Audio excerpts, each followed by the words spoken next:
Hello, and welcome to our Cerenade video. In this video, we will introduce the view setting. With this setting, you can now set a default view on the client profile, removing sections you don't want to see when accessing the client's profile. Let us log into the caseworker portal. Now, in order to create a view and apply it to a user's settings, you must have access to the Admin Tools page. To access the Admin Tools page, click on the Settings button on the top right and click on Administrative Tools.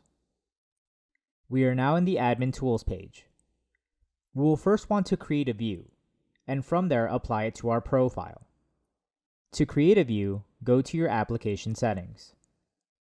To the right, you will see the tab View Presets. Let us click on it. By default, you will see a preset created for immigration and one for eCMS.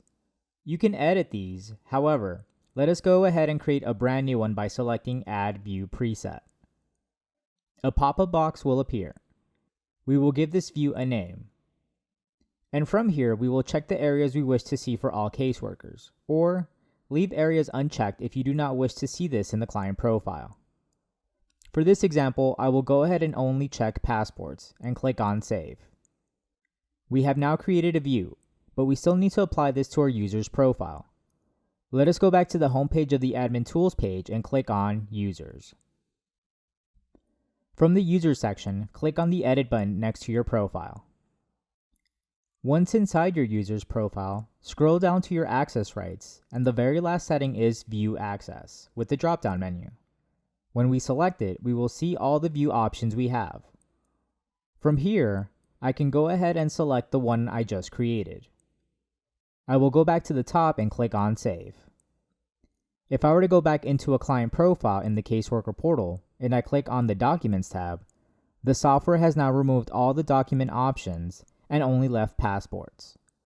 Essentially, the views only shows me things I want to see, excluding areas I typically don't add info on. This concludes our video on applying views. Hit the subscribe button to be alerted when new videos come out and be informed of new features like this one. Thank you for watching.